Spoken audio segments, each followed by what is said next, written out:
Welcome once again to our Wednesday afternoon series of seminars on security.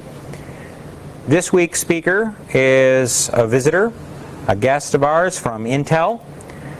John Richardson has spent the last 9 years at Intel and is currently serving as the manager of trusted networking architectures. I neglected to ask him if there is also a manager of untrusted networking architectures, but that may be part of the topic of his talk. Please join me in welcoming John as he talks to us about evolving the internet. John? Thanks, Gene. Good afternoon.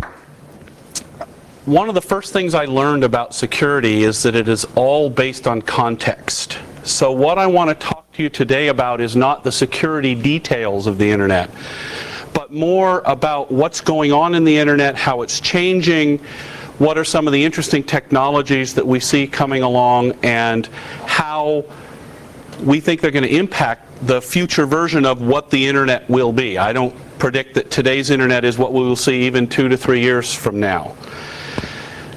Part of what I'm going to do is touch on a bunch of different topics. This is going to surf the waves, if you will, just the tops of the waves. I'll tell you about some of the interesting trends we're seeing, why we think they're interesting, and maybe we'll dive in a little bit into the implications of various pieces here. So why don't we get into it?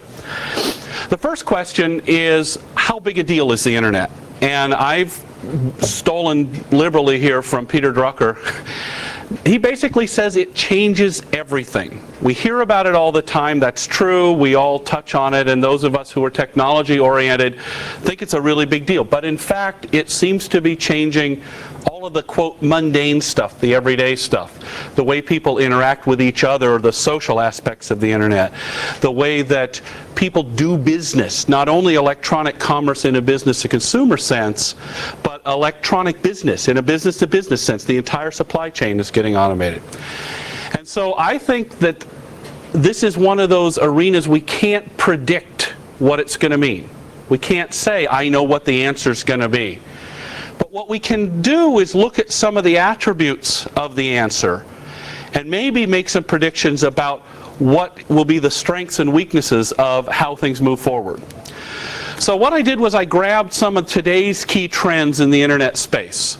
We talk a little bit about the growth. No internet talk is complete without some statistics, so I made up a bunch of statistics. Well, I borrowed statistics from various places. I also want to talk about the myths of the internet, how you might believe that you are being connected from point A to point B and how that probably isn't actually true. I want to talk about something we've been calling the proactive trusted internet. Proactive in the sense that it anticipates the needs of the applications and the people using them, and trusted not only in the security sense, but in the robustness sense. There are now a tremendous number of companies that are totally dependent on the internet working for them 24 hours a day, 7 days a week, and they lose millions and millions of dollars for every hour that the internet is down, or at least their connection to their customers is down. We'll talk a little bit about a tool called policy-based network management that offers an example of the distance between the technology of the internet and how it's actually used. How do we manage something so complex and deliver on that trusted aspect of it, the robustness side? And finally, I'll weave into the talk a little bit about mobility and other non-traditional form factors as we move from a largely homogeneous, we have computer things talking to other computer things, and as we move to non-computer things, phones and pagers and all this other stuff, getting integrated into the network, how does that change what we do? Does it create a layer of intermediaries in there? I mean, what are the aspects or the implications of this? Now, I know you guys here have been talking about security. This is largely what brings you together. This is why SPAF has these seminars here. So what I will challenge you to do is, as we walk through this context, try to keep in the back of your mind what could be the security implications of these things. Sometimes I'll be able to call them out, but other times they're not so obvious. And the challenge for the reader, if you will, is to keep in the back of your mind, how will security affect this aspect of the net, or how will this change in the net change the way that we apply security as we know it? I also have sprinkled through a few random slides on some headlines that you might see. We'll talk a little bit about statistics of cybercrime. This, as it has been said about being the year of the network for about 5 years, this is apparently the year of voice over IP, and so we'll talk about that. We will talk just a little bit about peer-to-peer networking, grassroots networking, touch on Napster and Nutella and so on, and see if we can understand why that's a bigger phenomenon than you might even think. And of course, we'll also talk about the emerging trend of ASPs, application service providers, and how that way of doing business is imposing some interesting policy and business connections over the technical connections or the physical connections that might make up the internet. So let's start first with your basic statistics. Now, the thing that I love about internet statistics is they're all a hockey stick, and they have been for at least the past 20 years that I've been involved in dealing with the internet. I guess I hate to admit it, but I started using the internet when it was the ARPANET in 1974, and I was at MIT playing with Stanford's computers without Stanford's knowledge. Sorry, guys. And basically what I found is the power of connectivity gets really interesting, and so we started looking at statistics of different machines connecting up, and we all got these great hockey stick predictions.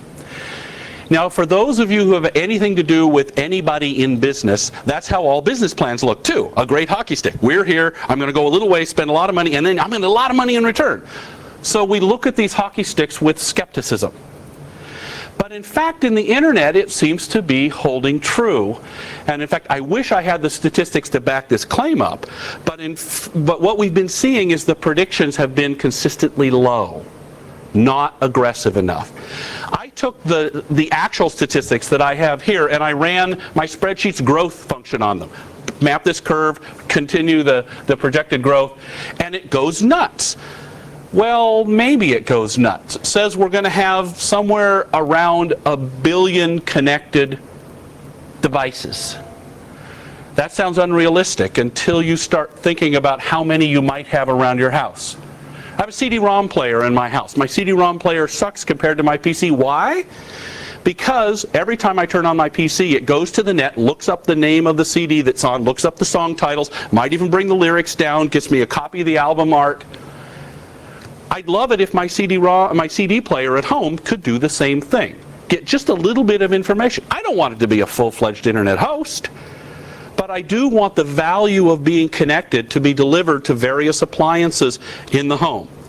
Does it make sense for my CD player to have a telephone jack or an Ethernet jack or a cable modem jack on the back of it just for that function? No. But as I start getting connectivity around the home for other purposes, being able to extend a wire or to run a little wireless connection to it and have that delivered, if I get the costs down to this being kind of $5 worth of costs or $10 worth of costs, this is really going to be worthwhile.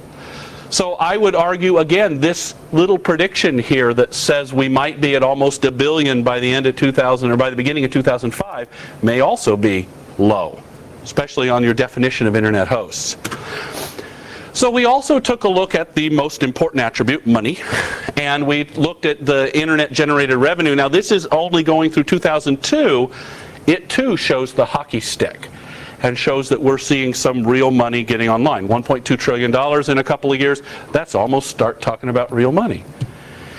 And so this trend of stuff getting more powerful, more valuable, by the way, this also follows the great security maxim that threat follows value. Now, there's a famous bank robber, Willie Sutton, around the turn of the century. He was asked, why do you rob banks? And his answer was, because that's where the money is. Well, this is the same story here on the internet. The money is there. It's starting to be an interesting place for people to go and try to get value accrued to themselves personally. We even looked at a small industry, the travel industry, the online travel industry, and we see that same trend. We're seeing that little swoop go up there. We're seeing that hockey stick. Now, I also took a look at some of the broadband statistics here, and I found them sort of intriguing. The narrow market of U.S. home offices is showing that the internet is really critical to their use, going from about 1/4 of them in '96 to 80% of them in 1999 actually using the internet, being connected, and the expectation is that we'll hit over 90% in about 2003 or 2004. The other interesting statistic there is that about the bulk of them are dial-up in 1999, and we're going to see more than around half of them hitting into broadband. This concept of the always-on, always-connected link for home users is one of those important trends. Because what we also have learned from our ethnographic studies is families do some interesting things when they get always-connected computing. The first thing they do is they change their usage pattern of the computer. When they're dial-up, every evening or every couple evenings, they go in the den and they sit down for half an hour to an hour and they do their stuff on the net. They sit down and they talk to their friends and they go fetch stock quotes and do whatever. When the computer is always on, because that's what they do, as soon as they get the connection always on, they start leaving the computer on all the time. And when the computer's always on, you walk up to it, you touch it, and you go get the piece of information you want, and you walk away, hit and run on the computer. So it goes from a half-hour session every day to about 10 little 5 to 10 minute sessions. Go get the information you want. Let me look at the morning commute. Let me look at the weather. Let me even have the Daily Me delivered that explains what important things to me are going to be shown. Today's news, my 9 a.m. meeting was canceled, I've got congestion on my route to work, and what are school lunches that I don't have to pack my kid a lunch today. All the important stuff gets delivered in little bursts. People are using it differently. Now, what does that mean? Well, that means two things. One is it's very vulnerable. It's sitting there and it's vulnerable to scans and it's vulnerable to all sorts of things that they might have believed they were protected from because they were only on the net for half an hour. Later on we'll see some statistics that show that that might yet not even be true too. The other interesting thing is we're starting to get applications where the people are having information delivered to them. They are working to get online data brought to their machine rather than going out and searching for it. And we'll talk about that as an important trend in a little bit too. Finally, the other great statistics that I saw was the People's Republic of China and their internet usage. And I actually had the opportunity to present to some of the ministers from the People's Republic of China recently. And when I showed these statistics, they said they were a little bit low. They thought that growth was more than doubling every 6 months. Now, admittedly, they have pretty low penetration at 16 million connections, but it's growing fast. Finally, I love the statistic that says about 22% of the traffic going in or out of the internet is originating or terminating in the Bay Area. It's a neat statistic. I don't know what we can do about it from a security point of view. Anybody who wants to suggest that that's a good target for bombs is probably not a good choice. I don't advocate that sort of thing. Now, I will also want to point out one other interesting set of statistics, which is nobody agrees. I took a look at those e-commerce numbers and I found that they range by an order of magnitude. Although I will point out that they're still really big numbers. And I will also point out that the Direct Marketing Association at the bottom has every interest in having people still use mail and catalog shopping, not online shopping, so maybe their numbers are down anyway. That's their wishful thinking. Okay, if we talk about statistics and say things are going well, let's step back for a second and say, what does that mean? And I would argue the internet is changing. The internet of old was a connectivity fabric. That was all that it was about. Use the net to connect to Stanford or use the net to connect to someplace. But in fact, it's moved to a place. I don't worry about where I am when I'm on the net. I just worry about what I can get. I go and in fact, I fetch information by content. I go want to find out DSL providers. I go and do a search on one of the search engines to find out DSL, and I get to see the intricacies of how it works as well as who's providing it. And I believe we're at the beginning of a transition to get more of the internet not only being a place in itself that you go to, but in fact we're starting to see the acceleration of the transition where the internet is delivering services to you. That the internet is the source of stuff. and that your glass on the internet, your interface, whether it be the computer or the flat panel in the kitchen or your pager or your cell phone, is stuff that gets delivered to you. And this internet as a fabric to deliver it is sort of how it works and interesting, but it's also the services that run on top of it that make the internet part of your life that really makes it different. And I don't know what all the implications are on the security plane of having my beach house call me up because it got flooding, or because there was motion on one of the internal motion detectors, and it also happened to call the local alarm company. Or it tells me the temperature's dropping below where it should be, and I ought to take a trip to the beach in the next couple days before it freezes there. Well, is someone going to send fake messages from my beach house and I'm going to accidentally be stuck going to the beach when I didn't need to? Well, that's not quite the security impact that I'm worried about. But I am worried about somebody being able to watch the fact that I did go to the beach and decide that my house in the city is a great target. Now, we have a few myths of cyberspace, and you guys probably know some of these better than I do. The first one is my favorite, the myth that the IP address is an identity. And in fact, there's 1,000 ways that that's not true. One of my favorites came from a law enforcement discussion that I had, where they were explaining they had a court order to go find out who some suspect was talking to. But the suspect dialed in to a local ISP and got a dynamic IP address every time they dialed in. And in fact, the dial-in wasn't really to that ISP, it was to somebody who hosted modems for the ISP. And the ISP only ran a Radius server and customer support desk. And oh, by the way, the mail was Yahoo Mail, if I remember correctly, so they were using the web to go get it. But the court order only said they were allowed to find out who he was sending messages to. And therefore, they had to be able to filter out only his mail and only the to and from address from a web page. So this whole thought that just having the IP address is enough is a terrible myth. Not to mention the fact that people tend to do tunneling protocols, whether they mean to or not, maybe going through proxies, or whether they're going on purpose to anonymizers, or whether they're VPNing into a corporate net, which then sends them through a proxy out. I mean, there's lots and lots of different ways that people are connecting to the net, where the IP address you see on the outside of an in-transit packet isn't the information that you needed or wanted. Now, the second myth is that there is an internet architecture. We got to remember, and you've probably heard it 1,000 times from all your professors, that the internet is a network of networks.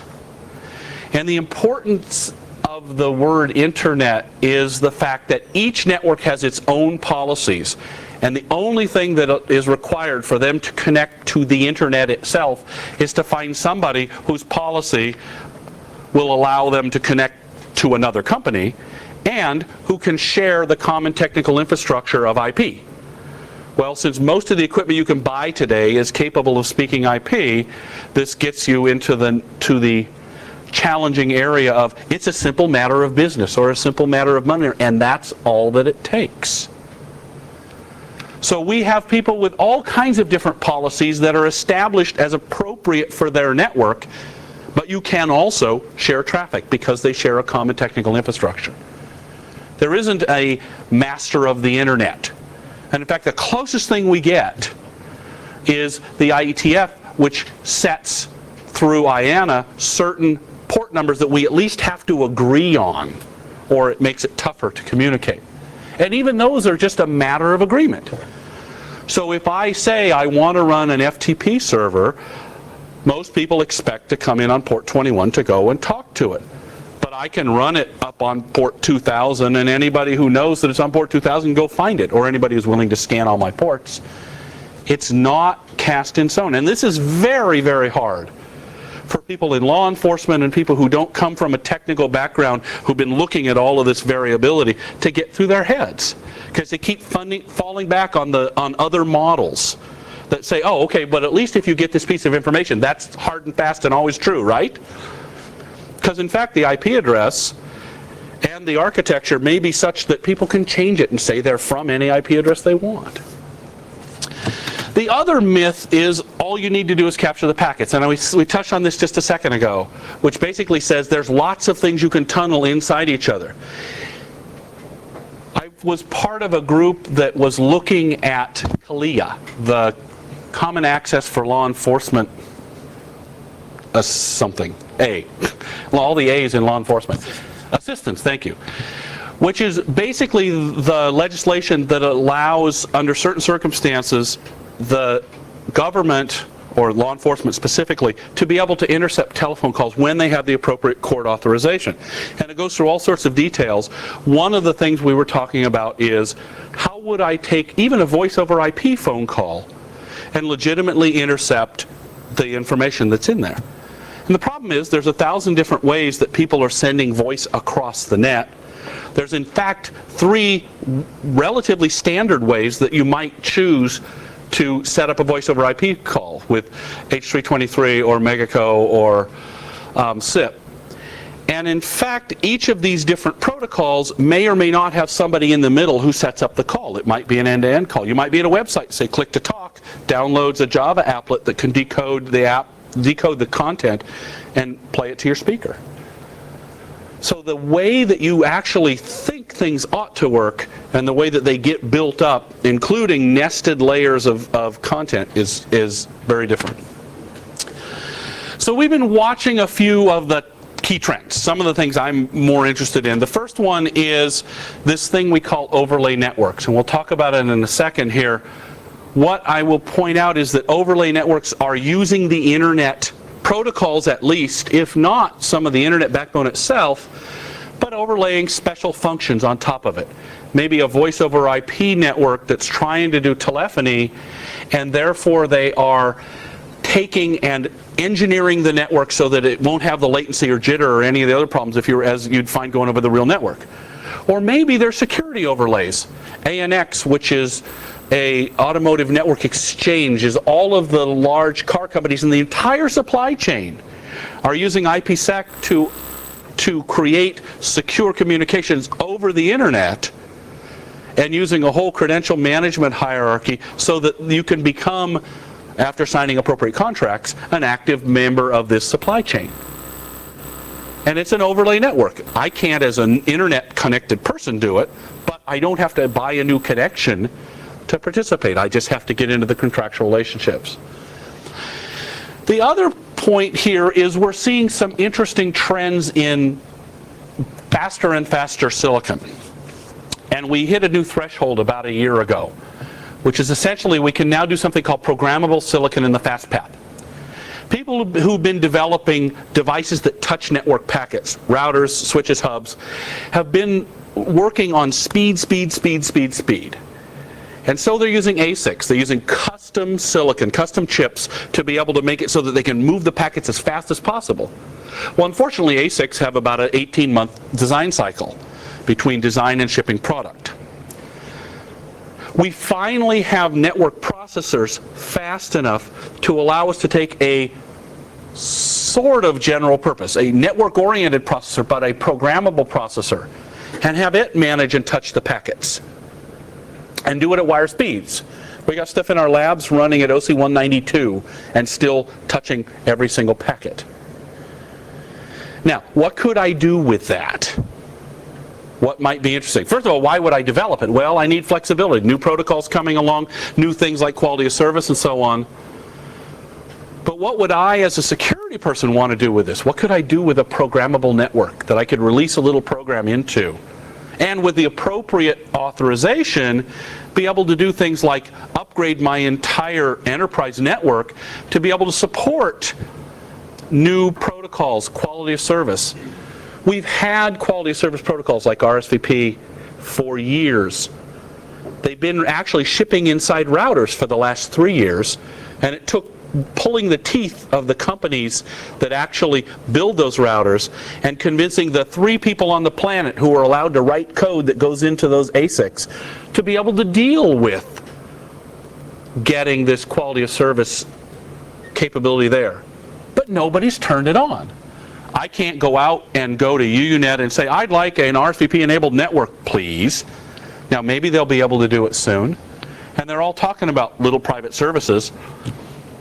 But as a company, I'm very conservative. Going back to that trusted network, I want it reliable.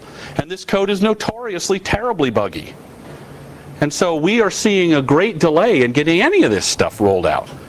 Programmable silicon might give me the opportunity to control the boxes in my sphere and be able to try stuff, bring it up, and be able to fail back because I can program things at the fast path. I don't have a performance impact.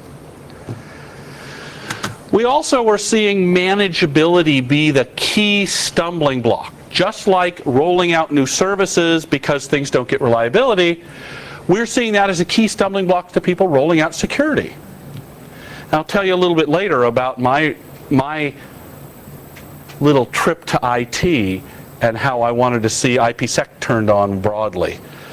Suffice it to say that manageability has been the big key. In fact, my group developed an IPsec stack as a research vehicle and partly to go into some of our products. We went to the IPsec bake-offs and worked with all the companies, the top engineers who were developing this on a daily basis. And what did they spend 80% of their time doing?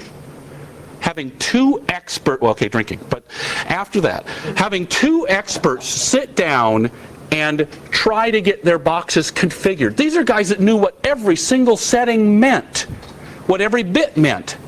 And they spent all their time trying to say, oh, you know what, I forgot to do this, and let me turn it this way. And they expect real people or real network administrators, if they are real people, to try to use this?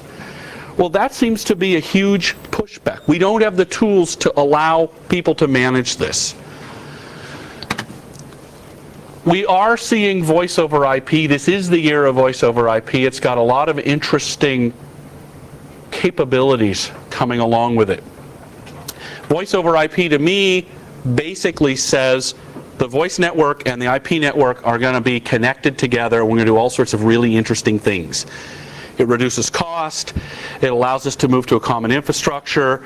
It allows us to do things like soft PBXs that are just PCs or just computers programmed in and you can't tell the difference. Small offices are pulling a single wire that runs IP, and they can run their telephone, and they can run their fax, and they can run 5 different lines all over the same little piece of wire. So this has huge potential in the edge of the network. It also has huge potential in the backbone. If you buy one of those prepaid phone cards, especially from the no-name phone companies, what you're getting is a local number that dials into some box that will digitize your voice and send it across the internet and hop off as near as possible to, quote, the long-distance spot that you went to. And the reason I say the no-name companies, because the no-name companies are running this over the internet itself.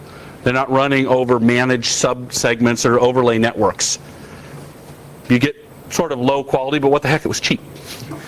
And it's almost reasonable. And the last thing, and we'll talk about this a little bit, is the mobility and how it affects the internet.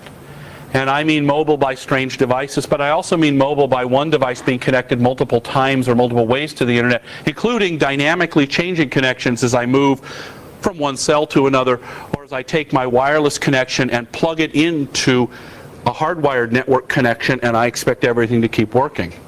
And yes, mobile IP sounds like it's a wonderful thing, and I'm not the advocate of mobile IP. It may happen, but we can do other solutions in this space, and we're going to see solutions, complete solutions that solve particular problems that may or may not eventually go to layers of a general solution like mobile IP.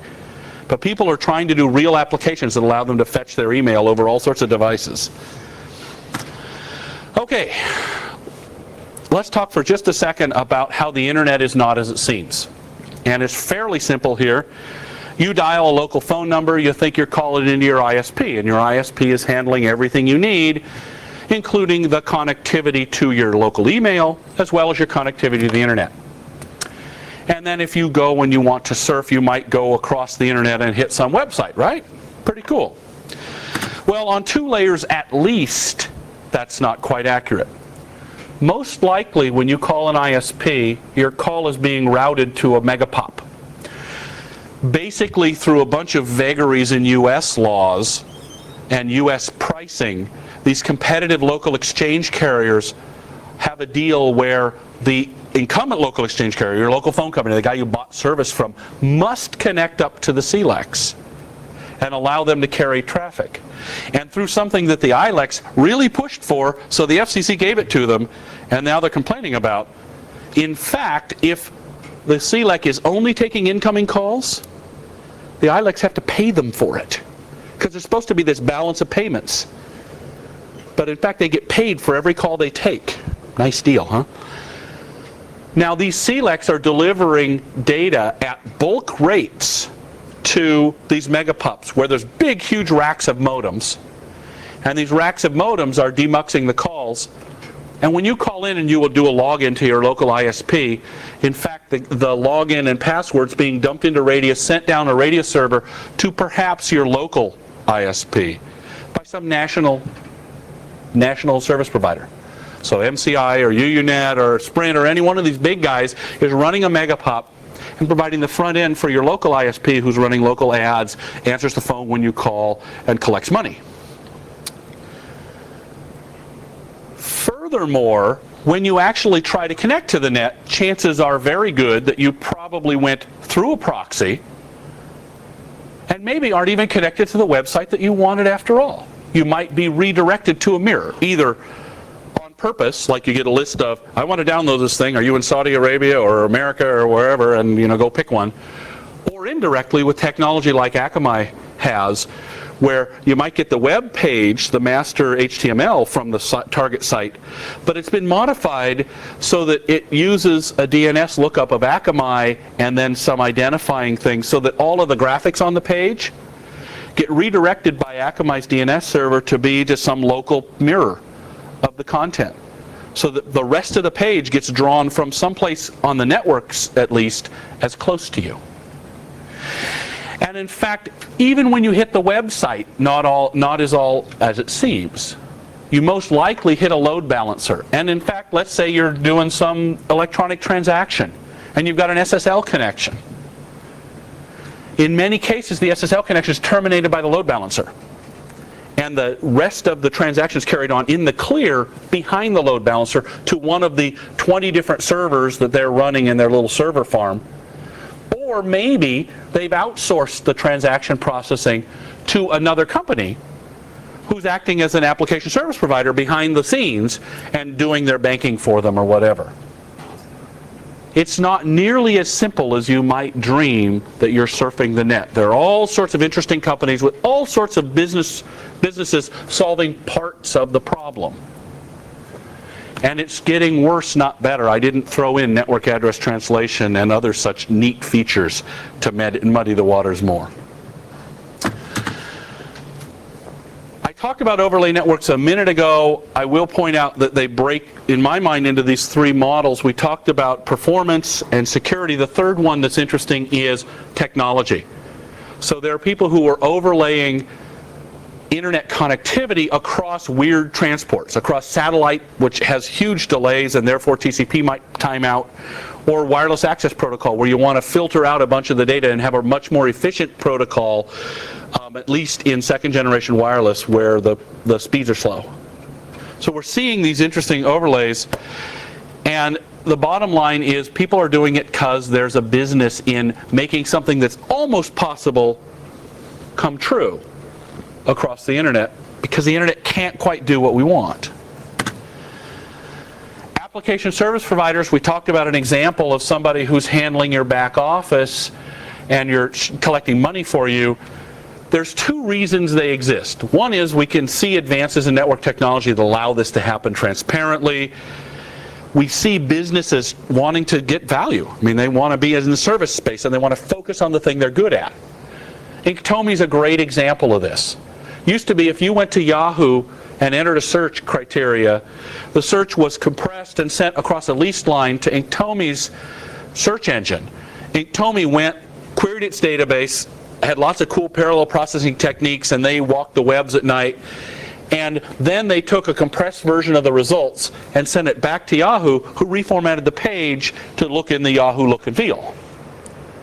You didn't know this was going on. That was just what was happening. So they're a great example of an application service provider. They specialize in something that's hard for other people to get into. We also are seeing on the demand side the trend for application service providers because there aren't enough experts. And we're going to see this move into every phase of the net. We are seeing a world which is probably only paralleled by the world we saw with the telephone providers. People were doing those hockey sticks on telephone connectivity, and they made the prediction that in 10 years, which was by the 1920s, every man, woman, and child would have to be a telephone operator at the current rate. And in fact, we are. We dial all the numbers. Well, we're seeing similar things in IT, that every person who's ever touched a computer will have to be in charge of IT, because that's how many people at the current growth rates we're going to need to do electronic commerce. Well, I think, again, this is partially going to be true, but there may be economies of scale where we outsource things to highly leveraged, talented individuals with 1 or 2 or 3 layers of computing power in between them and the end problem, where they might be able to get economies of scale to solve narrow specific problems. Okay, now we could argue that the internet's won. Peter Drucker's right. But if the internet is it, then what else do we need? Why aren't we done? Well, the first thing is that the internet works for one reason. You had to agree on something. And what we agreed on was the IP packet format. And the strength of the single agreement on what an internet protocol packet looks like gives us all sorts of cool benefits. The first is you can run the internet protocol over all sorts of interesting transport types and interesting media. So I can run it over Ethernet and SONET and all this other cool stuff. The other thing that the internet protocol allows me to do is to run all sorts of interesting applications, high-level things like email and FTP and so on, and even very esoteric things like ERP, which is not so esoteric. This is how people run their business. It's, RP stands for resource planning. I forgot what the E stands for. Enterprise. Excuse me? Enterprise. Enterprise, thank you. And we can run cool stuff on top of it. We can even insert middleware layers. I can put a security layer in. I can put an accounting layer in. I can put all sorts of cool stuff. And the only people who need to agree is both ends of the connection. I don't need to go to the IETF to change my security. I don't need to go and do any of these things. It's just a simple agreement of, you need it, I got it. If we can agree on how you get it, we're going to be communicating. And I even can do this with the transport layer stuff, the things that we all know and hold dear, like TCP and UDP. We can add new protocols. RTP was added on top of UDP. RTP stands for Real-Time Transport Protocol. What is it? It's one simple thing.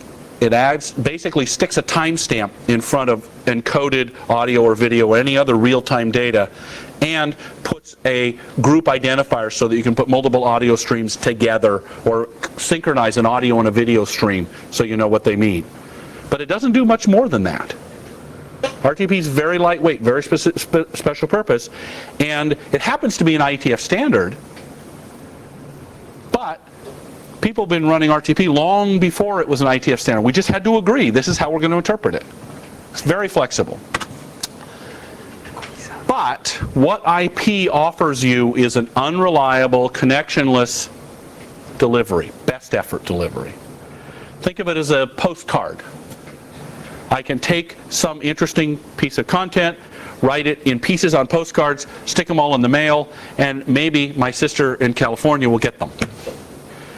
And she may, if I'm clever and number this 1 of 4, 2 of 4, 3 of 4, 4 of 4, she might even realize she didn't get number 3. And if she waits a week, because that's the timeout period, she may send me back something and says, hey, by the way, I didn't get number 3.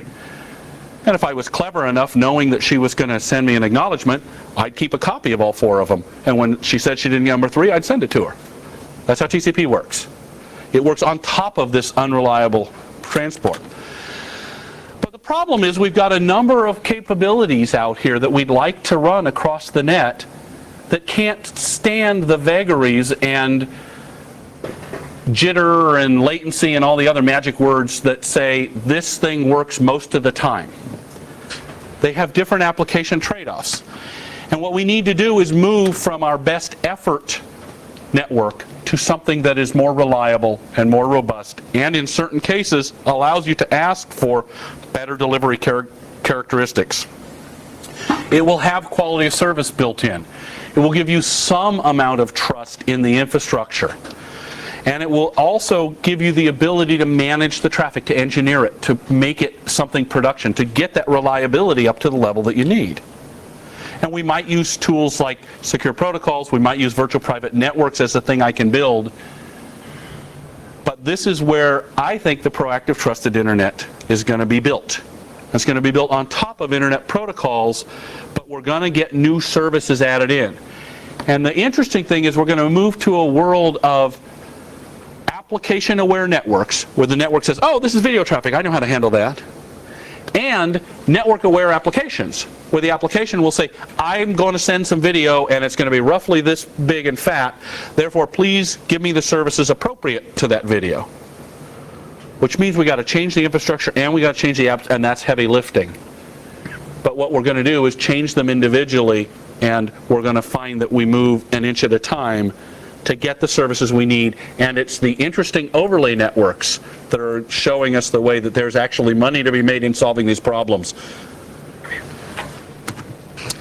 Let me tell you what I see the proactive trusted internet being able to deliver, and let me take you a little bit into the future here. Nordstrom is well known for pampering customers, smothering them with love, if you will.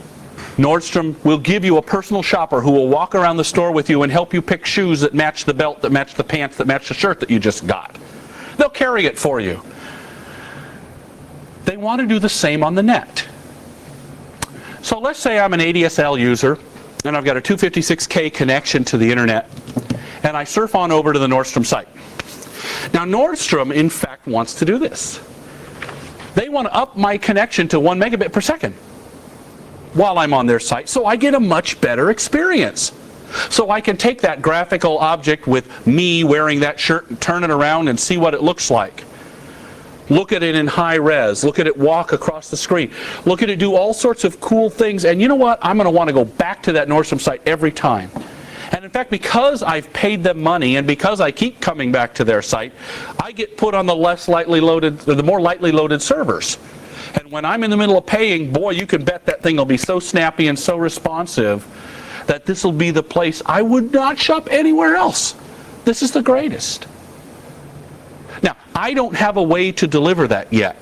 I don't have the equivalent of a collect call where Nordstrom can tell its ISP to tell the national service provider to tell my ISP to bump me up to 1 megabit only for their traffic for only the duration of while I'm on the site. And oh, by the way, can they reliably know that it's me and I'm the one who actually paid money last time, and so on. We got a bunch of issues kind of swept underneath the rug here. Many of them security issues.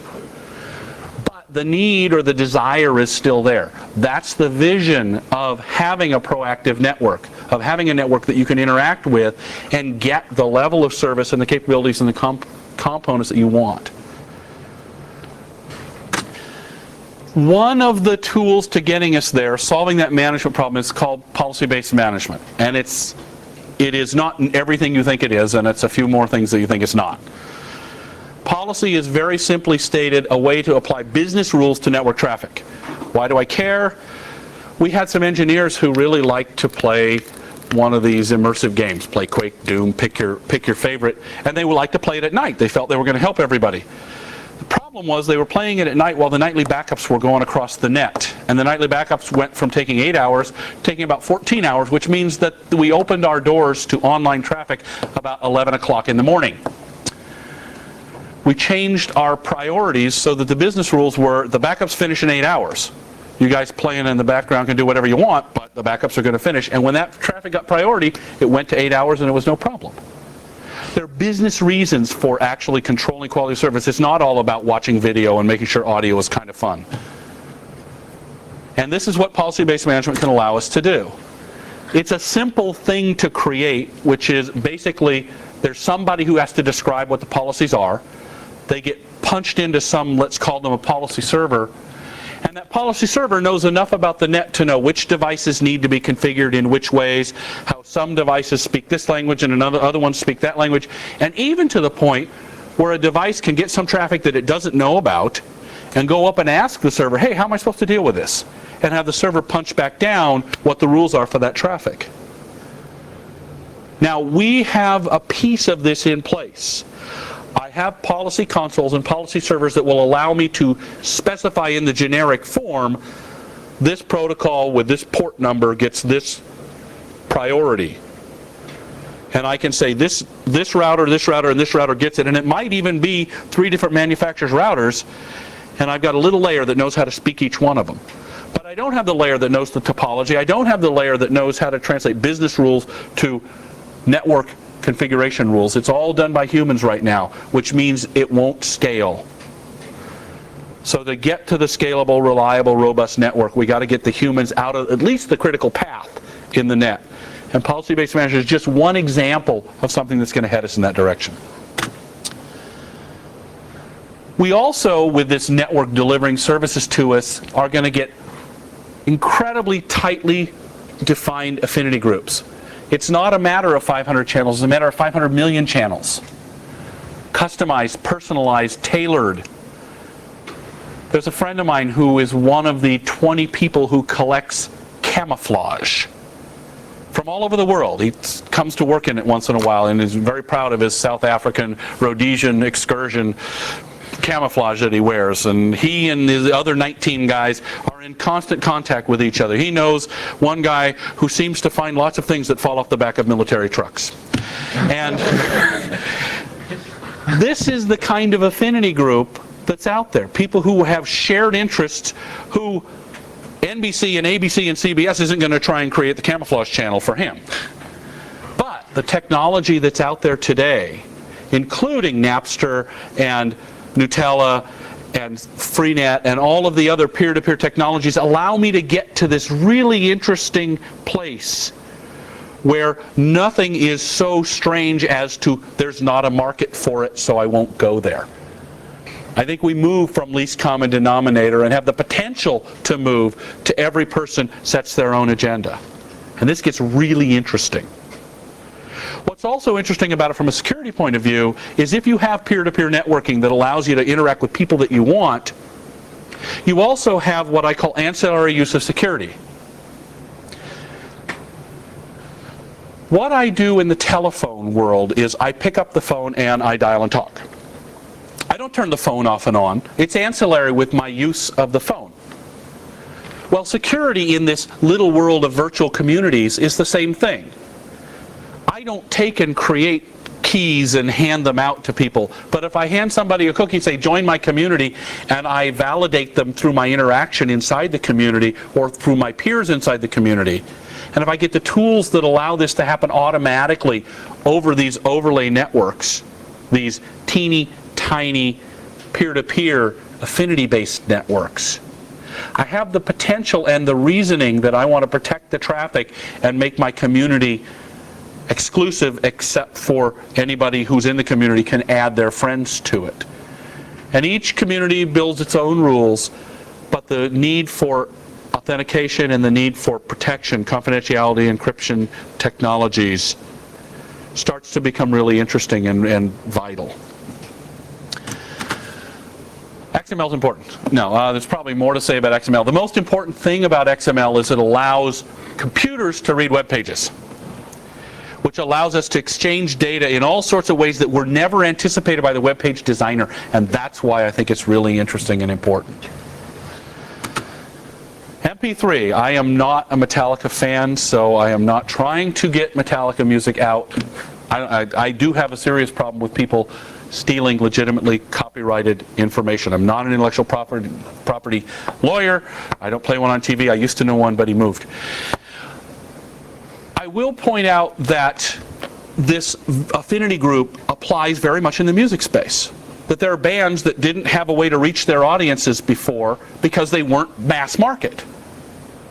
And that it's one way to play this, that the music business isn't tuned to this kind of a distribution mechanism. Now, I could make a case if I thought they were big bad companies that they're trying to lock everybody out. But in fact, they're trying to protect their legitimate investment. The technologies are becoming available to allow them to do it. But the music industry, as we know it today, is going to get turned on its ear by the market. The internet will accelerate that. we're also going to see the emergence of some interesting technologies that allow content protection, legitimately. Cool technologies like some of you are working on with tamper resistance and so on. But MP3 hit an interesting sweet spot, which was the compression quality was good enough that you'd actually be interested in listening to this compressed audio.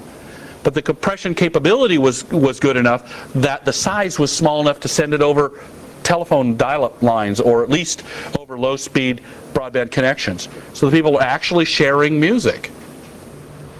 This is kind of instigating one of the other interesting trends, which is the debate is not a technology debate, even though it's being couched as one. It's a public policy debate. Just like this whole carnivore thing is not about the technology of carnivore, it's revisiting the public policy of privacy and who is allowed to, under what authority and circumstances, listen in. And that's what I think is going to be really interesting over the next few years, is the public policy changes that we'll see.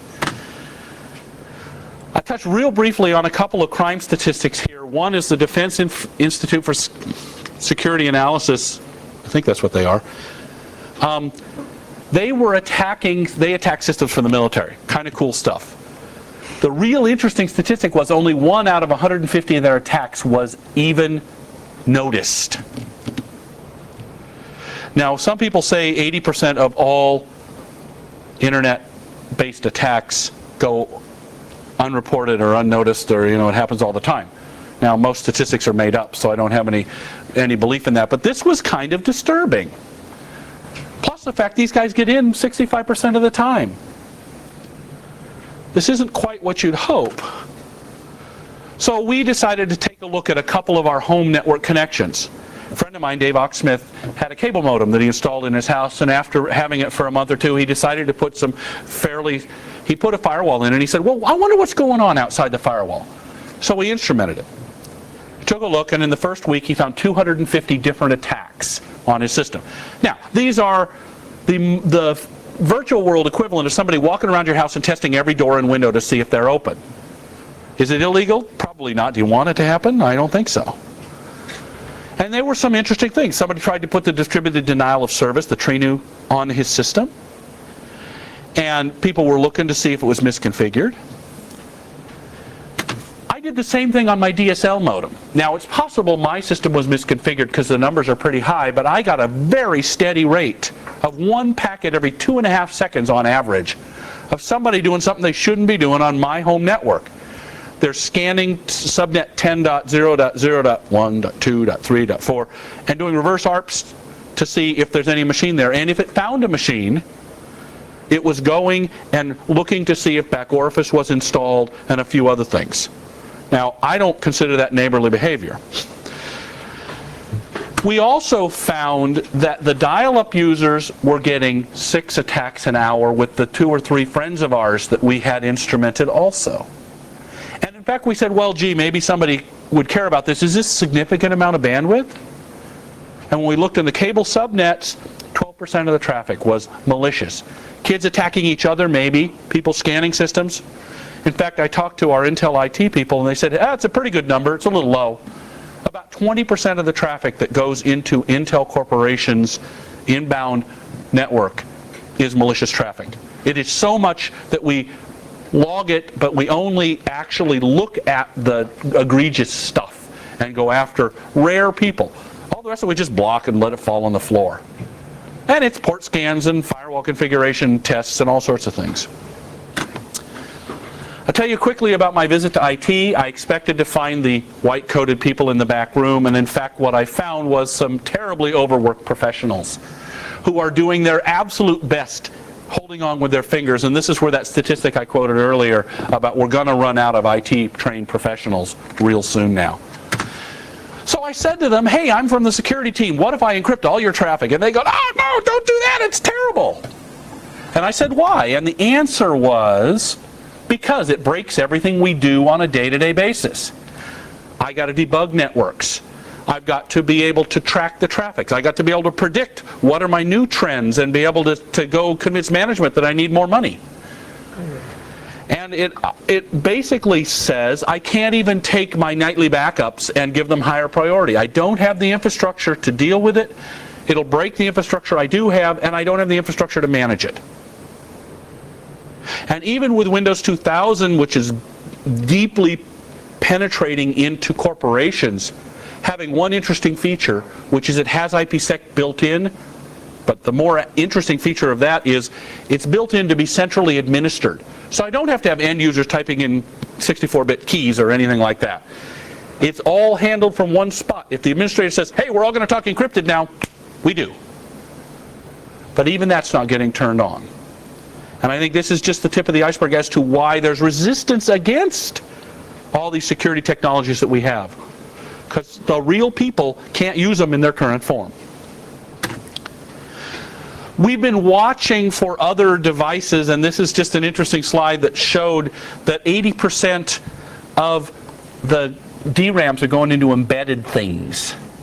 Not just what you and I would think of as computers, but all sorts of weird stuff. And the trend is getting worse, or getting more interesting, worse only from Intel's point of view. Although Intel sells processors into other things too, so we like this. I will also point out that the wireless space gets real interesting, and there's tons of really big players all converging on that spot. I don't predict a winner, I don't know who it's going to be, but I do know that wireless is going to give me two things. One is a lot more connected nodes and forces my network to be able to deal with incapable as well as very capable devices, with either bridges between them or with content specifically aimed at the incapable devices. The other thing that wireless gives me is a great awareness that connectivity is now part of everybody's life. And we're getting all these new and interesting services that are bridging physical world and virtual world. And I now go get pages from computers that I set up. Eventually they'll just come unbid. Maybe I won't call those numbers. The other trend that's interesting is IPv6. I don't predict that there's an answer, that IPv6 is the answer, but I do see two trends that make me believe, finally, because I've been a non-believer, that it's going to happen. Number one, these wireless devices. Going to push us over the edge on IP addresses because you got to be able to get to that device, which means it needs to have an address that you can get to. And either we create a complete overlay network with new addresses that get mapped into current IP addresses, or we just move to IPv6. The other thing is China. China has made the commitment that they will go to an IPv6 backbone. It's the only way they're going to get enough address space to come close to connecting their country. And all the rest of the non-US countries are screaming for address space. We don't have it. I talked about programmable networks. This is what we call proactive networks. I don't have anything more to say on it other than it'll be really cool when it happens, and I think the hackers are going to think that too. I stole this slide from Vint Cerf. If we're going to talk futures, let's talk about the interplanetary internet. Basically, the Mars explorers are going to start with a satellite network that runs IP and allows them to communicate and do GPS and all sorts of other cool stuff. But the challenge is, how do you run TCP between two networks when you've got a 6-hour delay? Most TCP protocols time out in that window. So they're looking at new protocols. What's appropriate for that? Do you have to do it up at the app layer, or is there a way to deliver stuff? And Vint Cerf is actually working actively in this, and this is legitimate. The Mars mission plan has this there. They're actually going to put the satellites up soon, and they think they're going to have a stable interplanetary backbone by 2040. Right. I'm going to be logging onto that. Oops, I skipped one thing. No, I didn't. Oh, good. I had another slide, but I forgot it. So here's the key trends. We talked a little about the internet, not as it seems. The internet is constantly changing. It's layer over layer over layer of stuff. We're moving toward a proactive, trusted internet. Policy-based network management is just one piece, but it gives you an idea of the tip of that iceberg as to why manageability is key. And mobility and non-traditional form factors are going to be absolutely essential in seeing us move to what this new generation is. The real truth is the network is changing every day, And what are important protocols today may be tiny tomorrow, but there's really interesting trends, and we can't predict where they're going, but we can see the shift that they're going to have. So we're committed to be a major part of it. I work for Intel. I'm having great fun doing it. It's a neat place and a great time to be alive. So, are there any questions? You wowed him. I wowed you. Yes. I guess so. One question might be, you'd envisioned quality of service being a major part of tomorrow's internet due to the demand placed on it by demand placed on the network by certain very high volume types of traffic. Is it possible that by the time that need ever arose, the bandwidth would be such that we wouldn't need the management of the quality of service? So the question, I guess, do these guys get the questions? You can repeat. Okay. Well, the question, I mean, the short form of the question, because I can then tilt it toward my answer.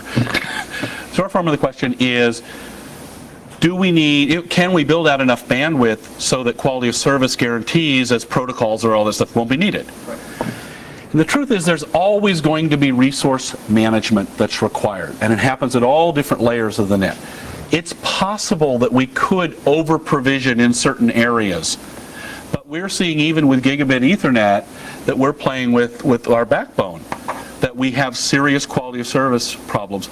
It's a matter of, I can't put enough bandwidth in place so that two things really, really big isn't going to have one more important than another, and that they're not going to affect each other. If we did it on the road system and there was a super highway everywhere, some places there's going to be not a big enough highway, so you're going to have to go through a bottleneck. We could reduce our traffic problem, of course reduce our available land problem too. So I don't think we're ever going to get past needing it. Other questions? Thank you very much. Okay, thank you.